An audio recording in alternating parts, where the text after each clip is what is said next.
Mi hijo me habló sin mirarme a los ojos. A partir de ahora, mamá, el banco va a transferir tu jubilación directamente a mi cuenta, dijo mientras revisaba su teléfono. No necesitas dinero, solo un rincón para morir. La cuchara que tenía en la mano cayó al suelo. El sonido del metal contra la baldosa me pareció un disparo. Intenté responder, pero las palabras se atascaron en mi garganta. Héctor ni siquiera levantó la vista. Siguió tocando la pantalla del teléfono como si estuviera hablando con un desconocido. Y yo, por primera vez en 70 años, sentí que mi propio hijo había borrado mi existencia de su vida. Tragué en seco, recogí la cuchara y me quedé de pie frente a la estufa.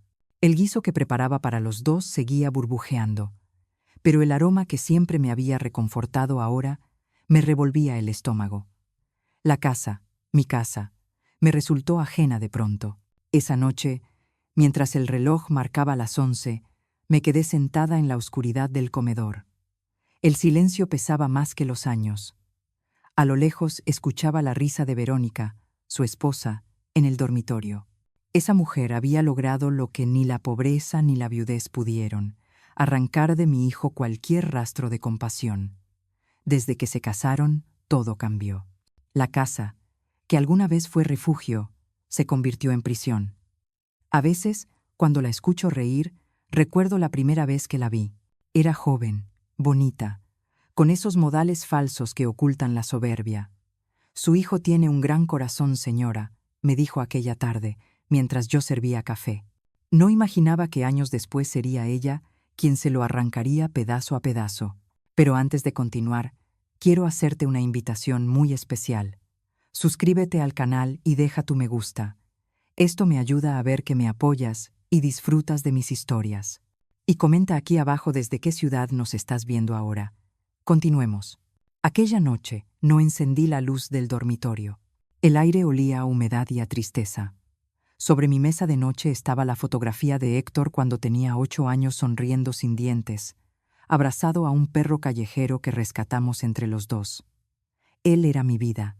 Trabajé 40 años como maestra de primaria, levantándome antes del amanecer, cosiendo mis propios vestidos, renunciando a todo placer para darle lo mejor. Y ahora ni siquiera me llamaba mamá, solo Lucía. Las lágrimas me ardieron, pero no las dejé caer. A esta edad, una aprende que el llanto no sirve cuando el corazón ya está roto. A la mañana siguiente, Verónica me esperó en la cocina.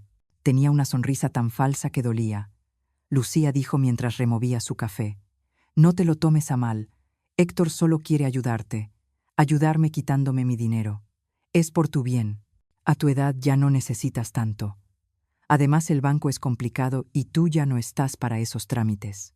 Sus palabras eran dulces, pero cada una era un cuchillo. «No te preocupes, querida», le respondí con calma. «No me ofendo». Ella sonrió creyendo que me había domado. No sabía que detrás de esa calma había algo nuevo, una determinación que ni ella ni mi hijo conocían. Durante el día fingí normalidad. Hice mi cama, barrí, cociné, pero mientras lavaba los platos, una idea empezó a tomar forma en mi mente, pequeña, sutil, peligrosa. No iba a gritar ni a llorar, no iba a pedir nada, simplemente iba a hacer algo que ellos nunca esperarían de mí. Fui hasta mi cuarto y abrí el viejo armario. En el fondo, entre sábanas dobladas y un mantel de encaje, había una caja de lata. Dentro guardaba cosas que nadie recordaba: cartas, fotos, monedas antiguas y un frasco pequeño de vidrio con un líquido transparente. Lo había conservado por costumbre sin motivo. Era un frasco de cloro concentrado de los tiempos en que limpiaba la escuela donde trabajaba. Lo saqué, lo observé contra la luz. No tenía un propósito aún, pero sabía que esa noche lo tendría. Cuando cayó la tarde, preparé la cena como siempre: arroz, carne estofada y pan recién hecho. Héctor llegó del trabajo con el mismo gesto distante de los últimos meses. «¿Ya hiciste los trámites del banco?», preguntó sin siquiera saludar. «Sí», mentí. «Ya lo hice». «Perfecto», dijo sirviéndose una copa de vino. «Verónica y yo hablaremos con el gerente mañana». Yo asentí sin decir nada.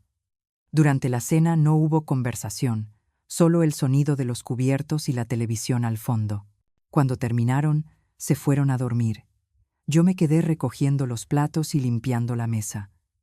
A medianoche me levanté. El reloj marcaba las 12. El silencio era tan profundo que podía oír mi respiración. Fui a la cocina, abrí el refrigerador y me quedé mirando su interior iluminado. Dentro, sobre la bandeja del medio, puse un plato cubierto con papel aluminio. Encima el postre favorito de Héctor, flan casero, y junto a él una jarra con agua. Todo parecía normal, pero en el fondo, bajo una envoltura de plástico, escondí los documentos del banco, las copias de los formularios que él había falsificado para transferir mi pensión. Los había recuperado esa tarde, cuando Verónica los dejó sobre la mesa sin sospechar que yo los reconocería. Ahora descansaban congelados dentro del refrigerador, encerrados en una bolsa con agua sólida. Sabía que él los buscaría al día siguiente, creyendo que todo estaba bajo control. Esa noche dormí poco, pero tranquila. Por primera vez en mucho tiempo, sentí que el miedo se había transformado en algo distinto: poder.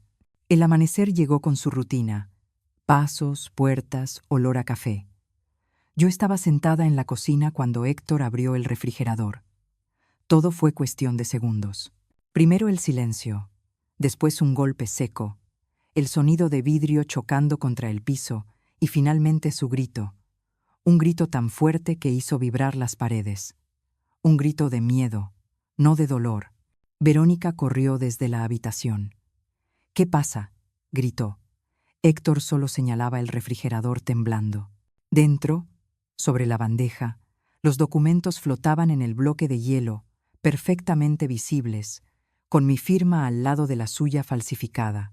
Encima una nota mía: «Nunca subestimes a una madre, ni siquiera a una vieja».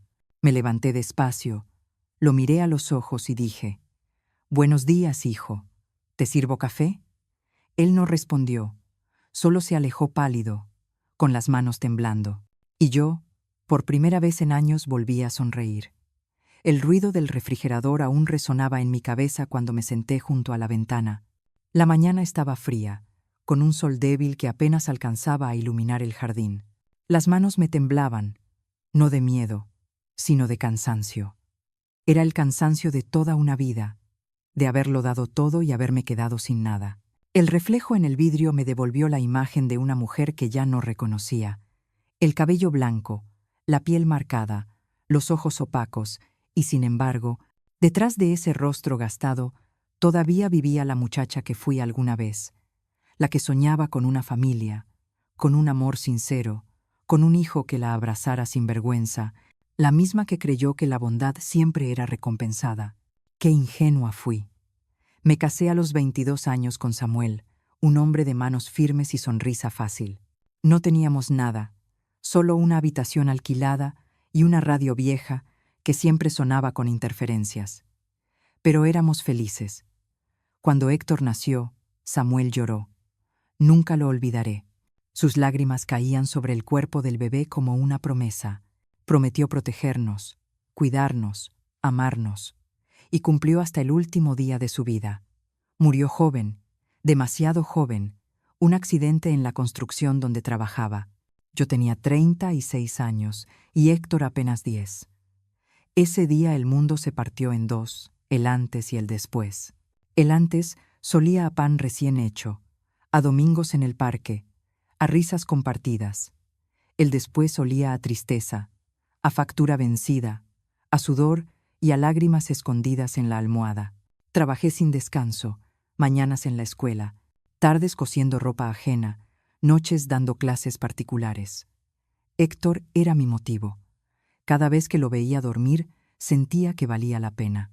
Decía que algún día me compraría una casa con jardín para que no vivas en el ruido del mundo, mamá. Y yo le creí. Fui madre y padre, maestra y enfermera, guía y sombra. No hubo cumpleaños sin torta, ni invierno sin abrigo. A veces me privaba de comer para que él tuviera leche y pan. Recuerdo una noche en que se me rompieron los zapatos y fui al trabajo descalza hasta la puerta de la escuela para no ensuciar los pisos de la directora. Ella nunca lo supo, nadie lo supo. Pero mi hijo, mi pequeño Héctor, sí lo vio y me abrazó con tanta fuerza que pensé que nunca se separaría de mí. No sé cuándo empezó a cambiar. Quizás fue cuando consiguió su primer trabajo. Ya no me miraba igual, ya no me pedía consejo. Y yo, tonta, pensaba que era parte de crecer, pero había algo más. Un orgullo que se le instaló en los ojos, un desprecio que no entendía. Dejó de besarme la frente, dejó de contarme sus cosas, comenzó a avergonzarse de mí. La primera vez que me dolió de verdad fue en su boda. Verónica se veía espléndida. Eso no lo niego. Pero durante la ceremonia, cuando el sacerdote le pidió que agradeciera a sus padres, Héctor solo miró a la madre de Verónica. Ni una palabra para mí, ni una mirada, como si yo no existiera. Después, en la fiesta, me sentaron en una mesa al fondo, lejos de los invitados. Verónica me abrazó al irse, fingiendo afecto, y me dijo al oído: «Prometo cuidar de él. Usted ya ha hecho suficiente». Aquellas palabras me atravesaron el alma. Ya ha hecho suficiente. Era su manera elegante de decir que sobraba. Y desde entonces así me trató, como un mueble viejo que ocupa espacio, como un recuerdo que estorba. Después de la boda vinieron los años de silencio. Héctor apenas me llamaba. Cuando lo hacía, era para pedirme dinero o para preguntarme si podía vender el terreno de su padre. Yo siempre decía que sí, porque pensaba que eso lo haría feliz. Y cada vez que le daba algo, creía que estaba comprando su cariño de nuevo. Nunca aprendí que el amor no se compra ni se mendiga. Verónica fue quien tuvo la idea de mudarse conmigo cuando vendieron su departamento. Dijo que así me acompañarían en mi vejez. Yo, ingenua, acepté. Pensé que era una oportunidad para recomponer la relación, pero lo que hicieron fue instalarse aquí como dueños, cambiar mis muebles, tirar mis cosas, transformar mi casa en un campo de batalla donde mi voz no valía nada. El primer mes todavía cocinaba para los tres. Luego me prohibieron usar la cocina para no hacer desorden. A veces me daban un plato de comida fría en la habitación, y cuando me quejé, Héctor me dijo: «No seas dramática, mamá. Ya no puedes andar moviéndote como antes, como si la vejez fuera una enfermedad». Esa fue mi vida durante años. Silencio, resignación, obediencia. Hasta esa mañana en que me quitó la jubilación, hasta ese instante en que mi hijo me borró del mundo con una sola frase, pero algo se quebró dentro de mí, algo que llevaba décadas durmiendo, y esa fractura se convirtió en fuego. Desde aquella noche del refrigerador, he sentido algo extraño, una calma nueva. Ya no lloro por lo que perdí, sino por lo que estoy a punto de recuperar. Mi dignidad. La vieja Lucía, la que mendigaba afecto, murió el mismo día en que mi hijo abrió la puerta del congelador. La que queda ahora es otra, una mujer que aprendió que el amor no debe doler y que hay silencios más poderosos que cualquier grito. A veces me miro al espejo y me digo en voz baja: «Lucía, nadie volverá a quitarte lo que es tuyo». Y lo digo sin temblar, con la voz firme, porque si algo aprendí después de 70 años, es que no hay peor traición que la de un hijo que olvida a la madre que lo enseñó a amar. Y esa lección pienso devolvérsela pronto. Después de lo del refrigerador, la casa se volvió un campo minado. No había gritos, pero sí miradas que pesaban como piedras. Verónica no me hablaba. Cuando lo hacía era solo para dar órdenes. Héctor fingía calma, pero cada gesto suyo era una amenaza. Podía sentir su rabia hervir bajo la piel, una rabia muda, fría. Una tarde lo escuché hablando por teléfono en el jardín. «No, no pasa nada», decía. «Solo fue un susto. Ya está vieja, pierde la cabeza». Me quedé quieta detrás de la puerta, oyendo cómo mi propio hijo justificaba mi cordura ante alguien. «Ya está vieja, pierde la cabeza». 4 palabras que borraban toda mi historia, mis años de trabajo, mis recuerdos. 4 palabras que lo convertían en extraño. Esa misma noche me quitaron las llaves de la casa. Verónica se acercó con su tono dulce de siempre y dijo: «Lucía, es mejor así. Últimamente te distraes y dejas la puerta abierta. No queremos accidentes. Accidentes. Así le llamaban ahora a mi libertad. A partir de entonces, mis días se hicieron lentos. Desayunaba sola con pan duro y café recalentado. Ellos comían en el comedor, riendo, planeando viajes, hablando de cosas que ya no incluían mi nombre. A veces los oía desde mi cuarto. Sus voces eran como ecos de una vida ajena. Pasaba las horas mirando por la ventana. Desde allí podía ver el árbol de limones que Samuel y yo plantamos cuando nació Héctor. Ese árbol ha resistido tormentas, sequías, podas brutales, y todavía da fruto. Cada vez que lo veía me decía a mí misma, si el árbol sigue de pie, yo también puedo hacerlo. Una tarde escuché que alguien golpeaba suavemente la reja. Era Elvira, mi vecina de toda la vida. Tenía mi edad, el cabello corto y las manos agrietadas por los años de enfermera. La misma mujer que me ayudó cuando nació Héctor, cuando Samuel murió, cuando la vida dolía demasiado. Lucía susurró, «Hace días que no te veo. ¿Estás bien?» «No puedo hablar mucho», le dije, mirando hacia atrás. Me quitaron las llaves. Ella me observó en silencio, comprendiendo más de lo que yo decía. «Te dejaré algo en el buzón», murmuró. «Revisa esta noche».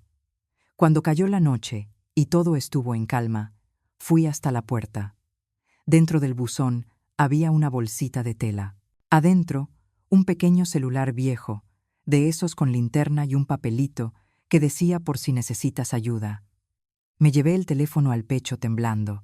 No recordaba la última vez que alguien había hecho algo tan simple y tan humano por mí. Los días siguientes fingí obediencia.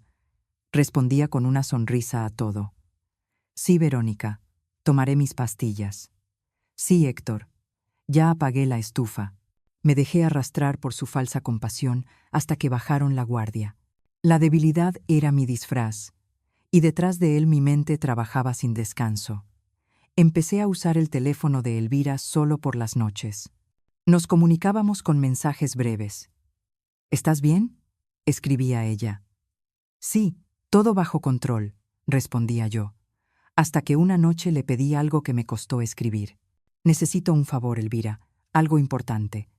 Ella tardó en responder, pero lo hizo. «Lo que sea, amiga, solo dime». A la mañana siguiente fingí sentirme mal. Me toqué la cabeza, caminé lento. Dije que tenía mareos. Verónica, harta, llamó a Héctor. «Tu madre no puede seguir así», le dijo. «Si se desmaya o se cae, será nuestra culpa». «Entonces que no salga del cuarto», respondió él, «que descanse». Y así lo hicieron. Me encerraron. Cerraron la puerta con llave, dejándome solo un vaso de agua y una bandeja de comida. «Por tu bien», dijeron. No sabían que me hacían un favor. Esa habitación se convirtió en mi santuario. Allí, donde creían tenerme prisionera, comencé a construir mi libertad. En la pared del armario aún guardaba los ahorros que Samuel me había dejado, monedas de oro y algunos billetes viejos envueltos en papel. Habían dormido allí por más de 30 años esperando un propósito. Ahora lo tenían. Por las noches usaba el celular para comunicarme con don Ramiro, un viejo amigo de mi esposo. Había sido gerente del banco donde depositaba mi pensión. «Lucía, pensé que estabas retirada», me dijo sorprendido. «Lo estoy, Ramiro, pero necesito tu ayuda. Es sobre mi hijo. ¿Qué ocurre?» «Solo diré que necesito cambiar la titularidad de mi cuenta». En silencio. «Eso no es sencillo». «Nada lo es, Ramiro. Pero sabes que siempre fui una mujer de palabra». Él suspiró al otro lado de la línea. «Está bien, Lucía. Lo haré. Pero ten cuidado. No te preocupes. Nadie sospechará nada». Así, noche tras noche empecé a recuperar lo que era mío. Mientras ellos dormían, yo tejía mi justicia con paciencia. Elvira me traía pequeñas cosas. Un sobre, un documento, un sello bancario. Cada pieza encajaba como un hilo invisible. Cada paso me acercaba más a la verdad y a la revancha. Durante el día escuchaba a Verónica riendo, hablando por teléfono, planificando viajes. Una vez la oí decir, «En cuanto vendamos esta casa, nos vamos de aquí. Yo desde el cuarto apreté los dientes. Sabía que su ambición sería su ruina. El encierro duró 3 semanas. Al final, Héctor entró una mañana con gesto compasivo. «¿Cómo te sientes, mamá?», preguntó. «Mejor, hijo», le dije con voz débil. «Muy mejor». Me miró con una mezcla de alivio y lástima. «Eso es bueno. Verónica dice que tal vez podrías ir a un hogar de ancianos». «Si es lo mejor para ustedes». «Claro que sí», respondí bajando la mirada. Vi cómo su sonrisa se ensanchaba. Creía haber ganado, y yo supe que estaba a punto de devolvérselo todo con intereses. Esa noche, mientras el viento golpeaba las ventanas, abrí mi cuaderno y escribí. Me quitaron las llaves, pero no la razón. Me encerraron el cuerpo, pero no el alma. Y lo que un hijo roba por ambición, una madre puede recuperarlo con paciencia. Apague la luz. Y por primera vez, en mucho tiempo dormí tranquila. Sabía que muy pronto el encierro terminaría y que cuando esa puerta se abriera, no sería yo quien siguiera siendo prisionera. El silencio tiene un sonido que solo los viejos entendemos. No es ausencia de ruido, es presencia de algo que se está gestando. Esa semana la casa estaba demasiado callada. Ni gritos, ni risas, ni pasos. Verónica y Héctor hablaban en susurros. Cerraban puertas, se quedaban despiertos hasta tarde.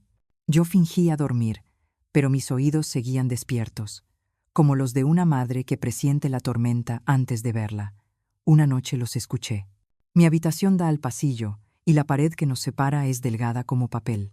Las voces me llegaban nítidas, aunque trataban de contenerlas. «No podemos seguir esperando, Héctor», decía Verónica impaciente. «Tu madre no va a durar mucho. Si seguimos con este juego, el dinero se va a esfumar». «Tranquila», respondió él. «En cuanto firme los papeles de venta, todo será nuestro. Y si no quiere firmar, lo hará. Confía en mí». Hubo un silencio breve, seguido de algo peor. Una carcajada. «Eres igual a tu padre», dijo ella, siempre sabiendo cómo salirse con la suya.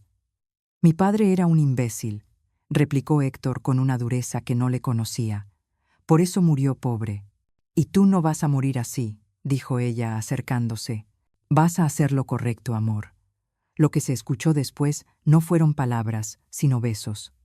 Y yo, en la oscuridad, apreté los puños tan fuerte que las uñas se me clavaron en las palmas. Mi hijo, mi propio hijo, planeando vender mi casa, mi refugio, el último rincón donde Samuel y yo compartimos amor. Todo, mientras dormía a metros de mí, y todavía tenía el descaro de llamarme mamá. Al día siguiente me levanté temprano. Preparé café como si nada. Cuando Verónica entró a la cocina, me sonrió con esa sonrisa vacía que usa para disimular su veneno. «¿Dormiste bien, Lucía?» «Sí, querida», respondí con calma. «Soñé con mi esposo». «Ah, qué lindo», dijo distraída revisando su teléfono. «Sí, me decía que pronto iba a tener visitas». «Visitas, sí, gente del banco, creo». Levantó la cabeza. «Del banco». «Soñar es gratis, ¿no?», le respondí sonriendo. Vi cómo tragaba saliva. Un leve temblor en su mano delataba su nerviosismo. Supe que empezaban a temerme. Esa misma tarde usé el teléfono de Elvira para hacer una llamada. «Ramiro», dije en voz baja, «necesito que prepares los papeles». «¿Ya estás segura?» «Más que nunca». «Entonces mañana pasaré por la firma. Hazlo sin que mi hijo se entere». «Por supuesto, Lucía. Y no te preocupes, todo quedará a tu nombre». Colgué con el corazón acelerado. No era miedo, era adrenalina, la misma que sentí cuando llevé a Héctor al hospital por primera vez siendo niño, cuando Samuel tuvo fiebre y no había medicinas, cuando el mundo me empujaba y yo seguía de pie. Era la fuerza que solo se despierta cuando ya no hay nada más que perder.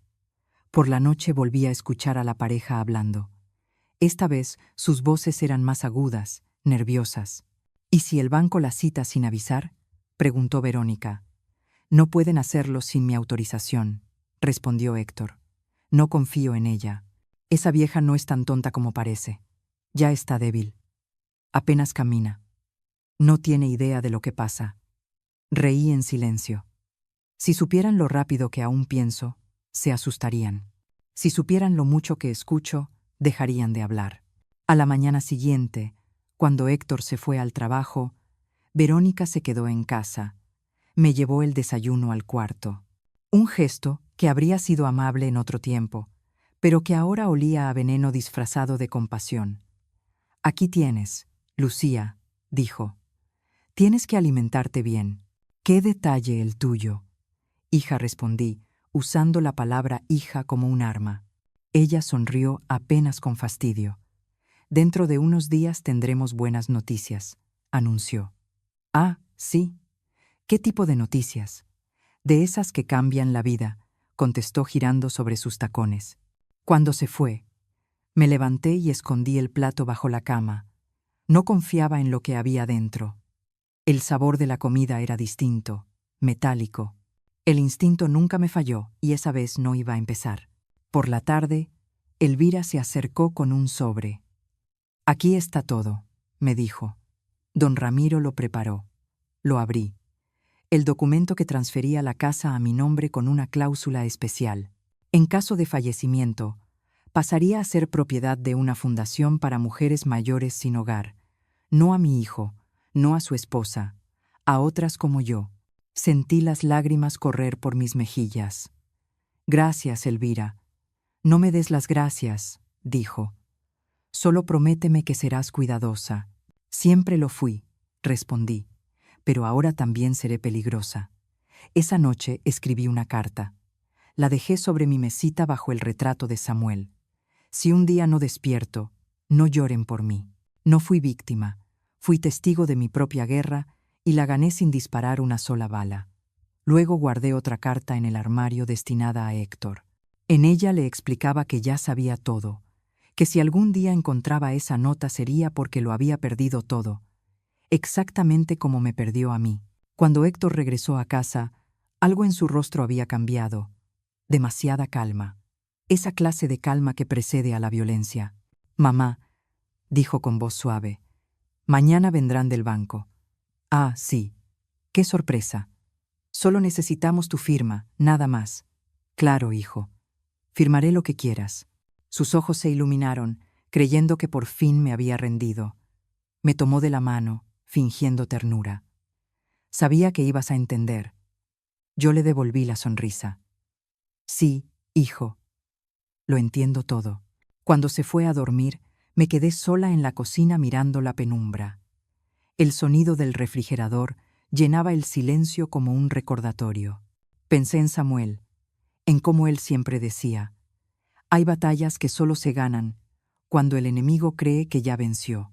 Esa frase me acompañó hasta el amanecer, y cuando el sol empezó a colarse por la ventana, supe que había llegado el momento de poner mi plan en marcha.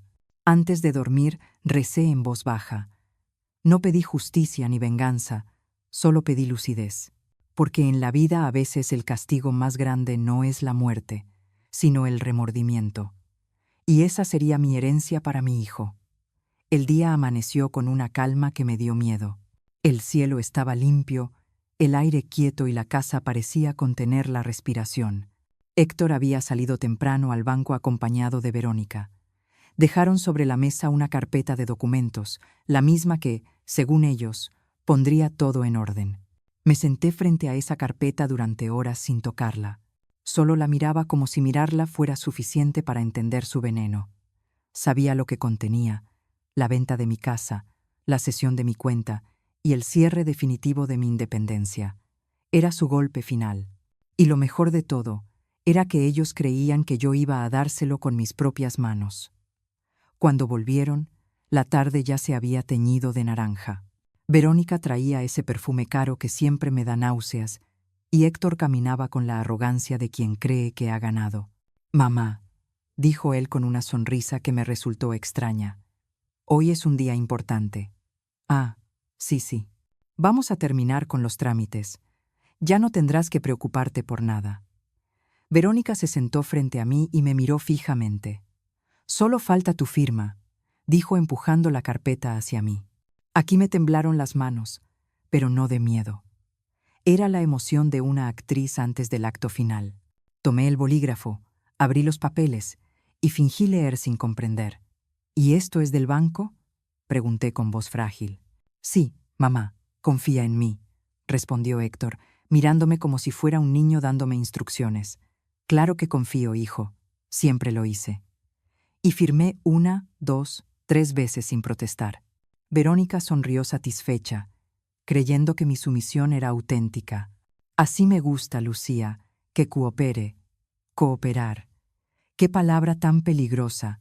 Cuando se fueron a celebrar su victoria a cenar fuera, fui hasta mi habitación, abrí el cajón del armario y saqué una copia de los documentos verdaderos, los que don Ramiro había preparado días atrás, los que anulaban por completo las firmas que acababa de poner, los que devolvían mi casa, mi cuenta y mi dignidad a donde pertenecían, a mí.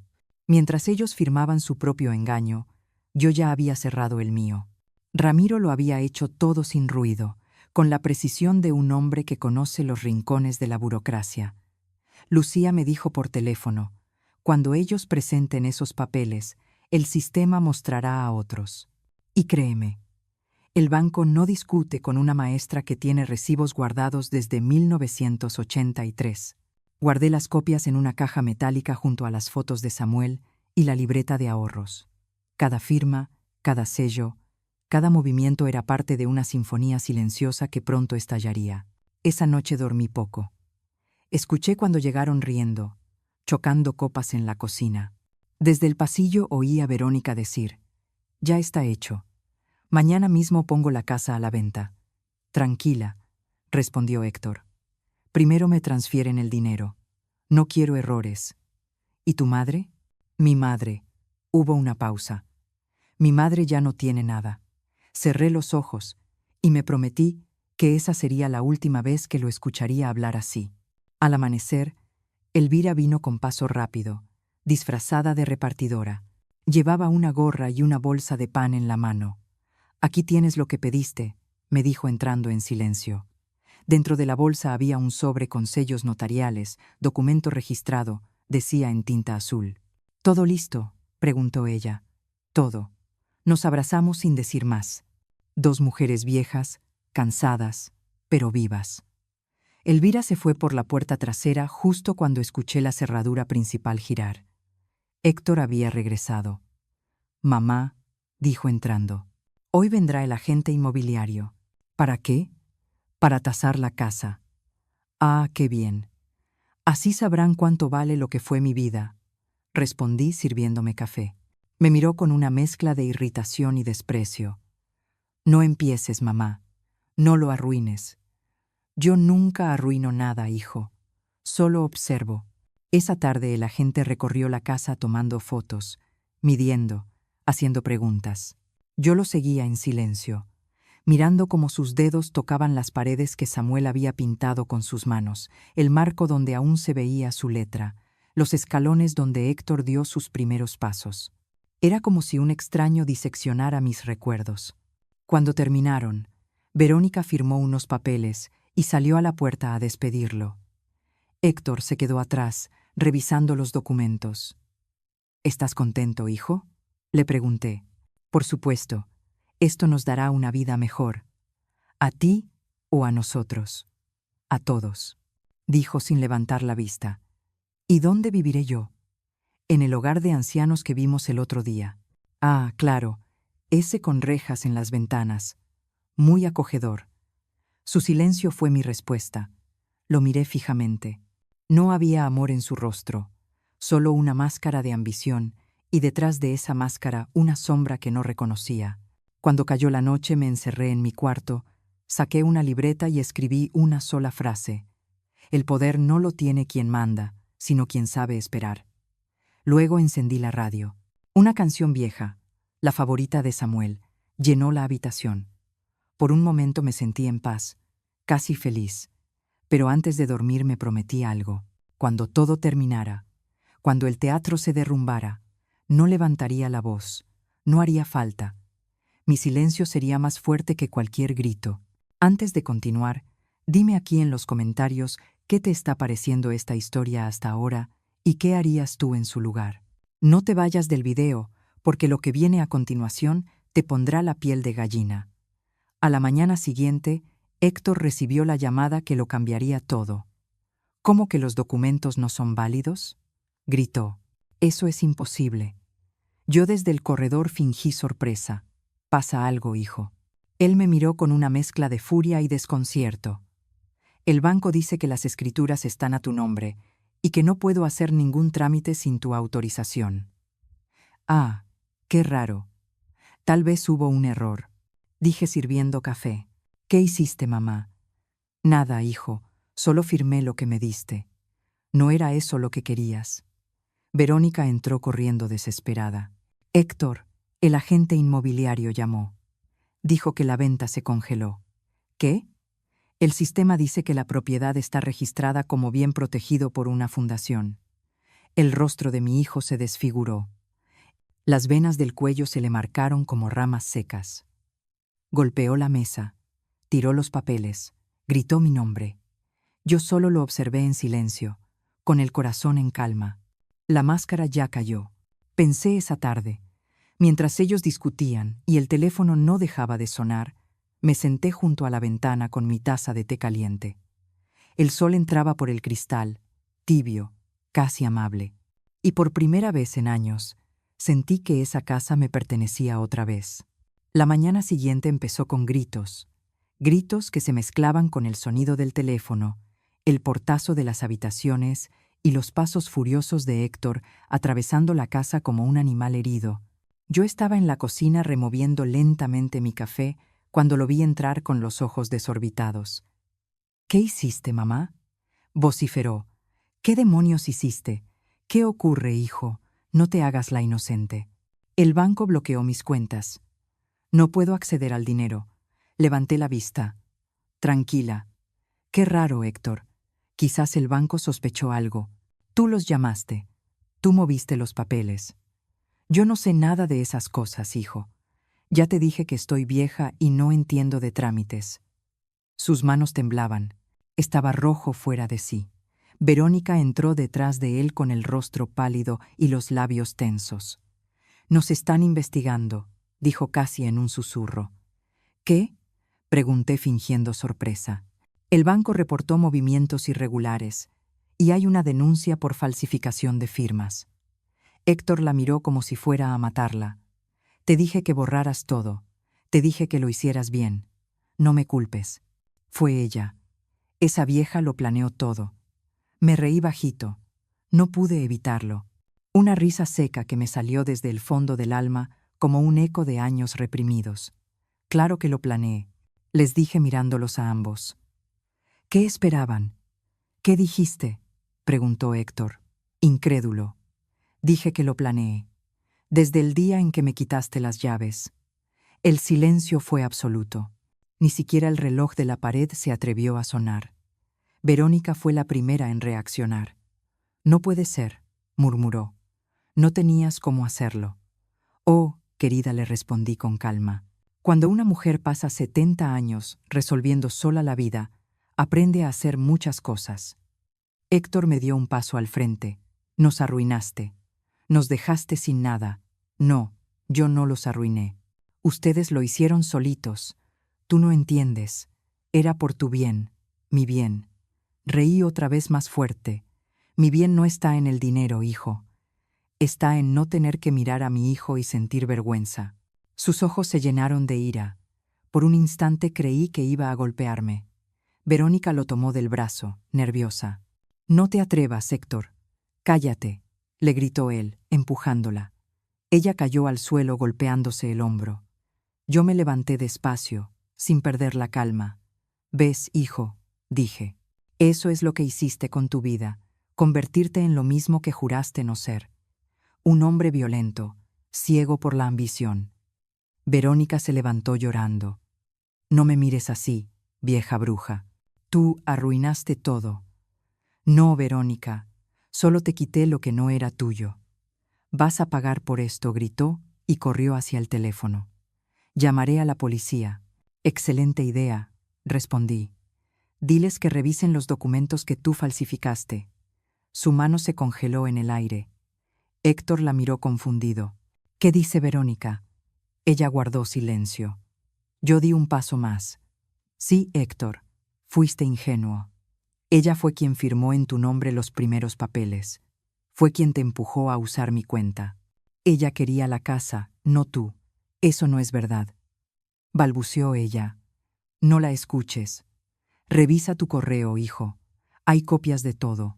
Él me miró sin saber si creerme o no, pero su duda fue suficiente. Verónica, presa del pánico, corrió a la habitación y cerró la puerta con llave. Yo la oí sollozar del otro lado. Era el sonido más dulce que había escuchado en años. Héctor se dejó caer en una silla. Tenía la mirada perdida.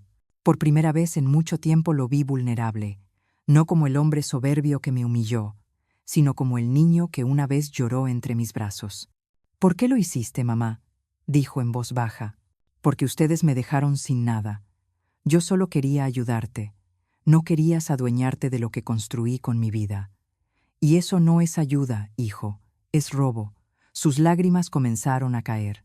Y aunque me dolió verlo así, no me acerqué. No, esta vez era su turno de entender lo que es estar solo. A las pocas horas la policía llegó. Vecinos curiosos, sirenas, preguntas. Verónica intentó culparme, pero los documentos hablaban por sí solos. Las firmas falsas, las transferencias, las llamadas grabadas, todo estaba allí perfectamente ordenado. Ellos habían cavado su propia tumba legal. Los agentes se llevaron a Verónica primero. Ella gritaba, lloraba, maldecía.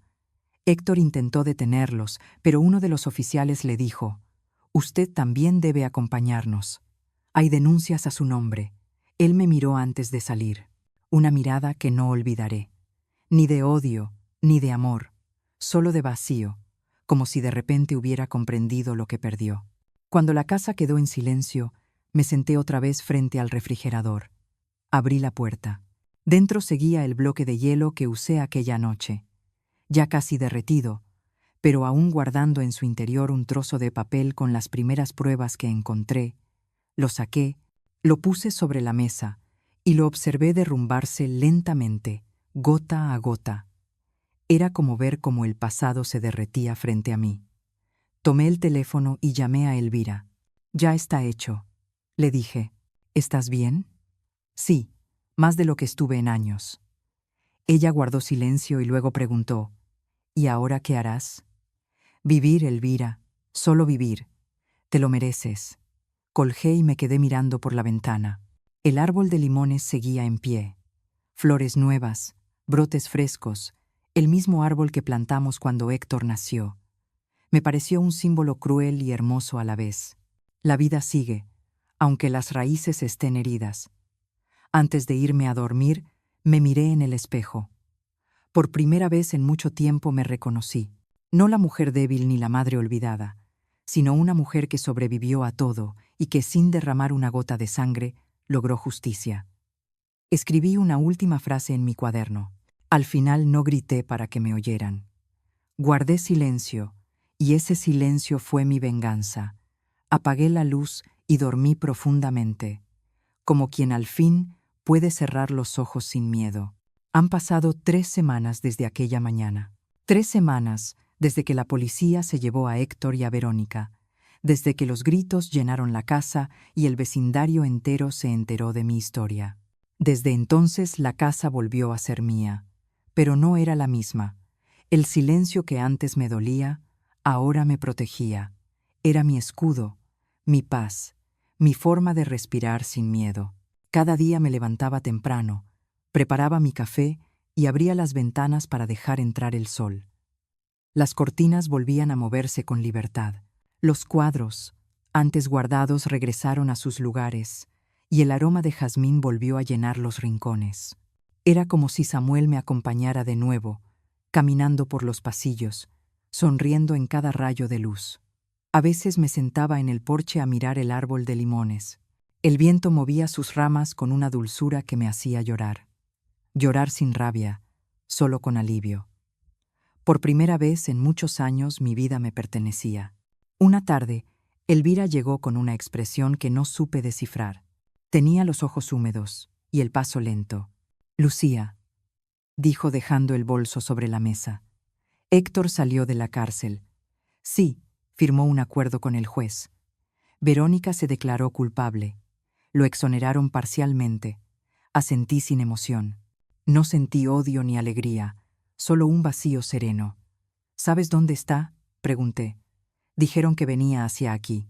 Supe en ese instante que el destino no había terminado conmigo. Anochecía cuando escuché el golpe suave en la puerta. No fue un llamado arrogante ni impaciente. Fue tímido, casi temeroso. Abrí. Ahí estaba mi hijo más delgado, con el rostro marcado por la culpa y la vergüenza. Llevaba una mochila vieja al hombro y los ojos hundidos. «Mamá», susurró. No dije nada, solo me quedé mirándolo. Por un momento, vi al niño que alguna vez fue, al que se escondía detrás de mi falda cuando tenía miedo, al que dormía abrazado a mi brazo. Él bajó la cabeza. «No vengo a pedirte nada», dijo. «Solo quería verte». «¿Y eso qué cambia?», pregunté. «Nada», admitió, pero necesitaba hacerlo. Entró lentamente, miró alrededor como si la casa lo mirara de vuelta. Tocó el respaldo de una silla, el borde de la mesa, la estufa. «Todo está igual», dijo. «Sí, lo que cambia no siempre se ve». Se sentó frente a mí y durante un rato no hablamos. El silencio entre nosotros pesaba más que cualquier palabra. Al fin él lo rompió. «Tenías razón». «¿Sobre qué?». «Sobre Verónica. Sobre todo, ella. Ella me usó. Mamá. No lo hizo sola. Tú se lo permitiste». Él asintió tragando saliva. «Lo sé. Fui un cobarde. Quise tenerlo todo y perdí lo único que importaba». «¿Y qué era eso?», pregunté. «Tú». Por primera vez en años mis ojos se llenaron de lágrimas, pero no por tristeza. Era el peso de escuchar lo que creí que jamás oiría. Héctor se inclinó hacia mí y me tomó la mano. Su piel estaba fría. «Perdóname, mamá. No puedo deshacer lo que hice».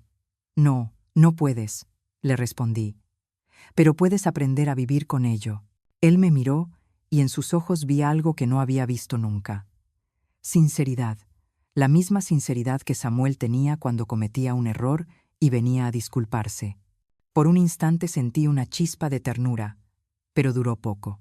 El daño seguía allí, profundo, irreparable. «¿Dónde vas a quedarte?», pregunté. «No lo sé», respondió. «Solo quería verte. Y ahora me iré. No quiero ser una carga para ti otra vez. Ya lo fuiste una vez, hijo. No lo vuelvas a hacer». Él bajó la cabeza. «Lo sé, pero si algún día quieres verme». «Héctor», lo interrumpí. «Un hijo puede perderlo todo, el dinero, el trabajo, incluso el amor. Pero cuando pierde el respeto de su madre, no hay regreso». Él asintió conteniendo las lágrimas. Se levantó despacio y caminó hacia la puerta. Antes de salir se volvió. «Gracias por seguir viva», susurró. «No merecía que lo hicieras». Y se fue. Esa noche me quedé en el porche mirando las estrellas. El viento movía las ramas del árbol, y en ese sonido encontré consuelo. Elvira vino más tarde con una manta sobre los hombros. «¿Te dijo algo?». «Sí», respondí sin mirarla, «que me daba las gracias por seguir viva». «¿Y qué le dijiste?». «Nada. A veces el silencio es la única respuesta posible». Nos quedamos así, las dos en silencio hasta que ella murmuró: «¿Lo perdonaste, Lucía?». Pensé durante un largo rato antes de responder. «No lo sé, pero tampoco lo odio. Tal vez eso sea lo más parecido al perdón». Días después me llegó una carta sin remitente. Dentro una foto. Héctor, sentado junto al árbol de limones, debía haber sido tomada antes de irse. En el reverso, con su letra temblorosa, una sola frase: «Siempre fuiste más fuerte de lo que creí». Sonreí, no de felicidad, sino de comprensión, porque al final el amor de una madre no desaparece, solo se transforma. Ya no era la devoción ciega de antes, era una forma serena de decir: «Ya te solté». Esa noche escribí en mi cuaderno: «La caída de un hijo no siempre se escucha. A veces solo se siente como el eco de un corazón que se quiebra, pero sigue latiendo». Cerré el cuaderno y lo guardé en el cajón junto a las fotos de Samuel. El pasado estaba completo, la herida cerrada. Y aunque no sabía si Héctor volvería algún día, supe que yo ya no lo esperaría. El invierno llegó temprano aquel año. Las mañanas eran más frías, los amaneceres más grises, y el aire traía ese silencio que solo las almas cansadas entienden. Pero por primera vez en mucho tiempo, el frío no me dolía. Era un frío distinto, limpio, como si lavara lo que quedaba del pasado. Han pasado 6 meses desde la última vez que vi a Héctor. No he vuelto a saber de él, ni lo espero. Y sin embargo, cada mañana cuando preparo café, miro hacia la ventana con la sensación de que sigue allí afuera, en algún lugar respirando el mismo aire que yo. No con rencor, solo con distancia, la distancia que se necesita para sanar. Después de todo lo ocurrido, decidí que no quería morir en silencio ni rodeada de recuerdos vacíos. Así que abrí las puertas de mi casa, literalmente. Un día, Elvira me trajo a una mujer mayor que lloraba en la plaza. Su hijo la había echado de casa. Tenía los ojos llenos de vergüenza. La dejé pasar, le preparé té y sin pensarlo le dije: «Puedes quedarte aquí unos días». Después vino otra y luego otra.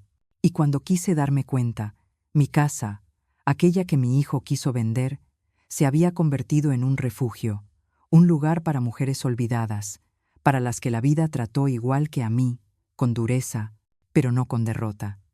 Cada noche las escucho reír, cocinar, cantar viejas canciones.